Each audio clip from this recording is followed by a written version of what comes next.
Well, there are reports that President Barack Obama will send Congress a proposal for a scaled-back agreement to avoid some of the fiscal cliff. The president made the proposal upon his return to Washington after cutting short his holiday in Hawaii to try and sort out the United States financial deadlock.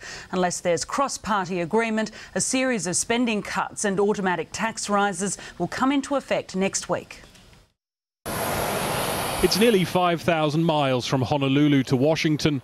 As President Obama cut short his Hawaiian holiday, it seemed the distance between America's political parties was just as wide.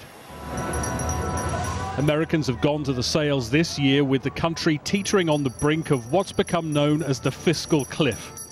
Unless a deal's done, almost all of them will see their taxes rise as the new year rolls around. Add in massive government spending cuts, and it could all tip the country back into recession. This is not simply a contest between parties in terms of who looks good and who doesn't. There are real world consequences to what we do here. And I want next year to be a year of strong economic growth. I want next year to be a year in which more jobs are created and more businesses are started. The man he has to do a deal with, Republican Speaker of the House John Boehner, couldn't even get his team to Washington. And the last we heard from him was before Christmas.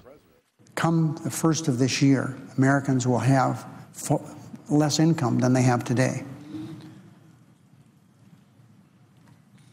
If we go over the cliff, and it looks like that's where we're headed, Mr. President, the House of Representatives, as we speak, with 4 days left after today before the first year, aren't here with the Speaker having told them they'll give them 48 hours notice. The uncertainty is making the markets nervous, and consumer confidence has fallen to a 4-month low, even as unemployment news continues to improve. Maybe it is the lack of faith Americans have in their politicians right now. Even Starbucks staff are calling on them to come together and find agreement. The president touched down with hopes even of a short-term deal looking uncertain. Debt, taxes and spending have dominated his first term and looks certain to continue. The impact on Americans might not be immediate, but it will be felt. They will pay the price of continuing gridlock.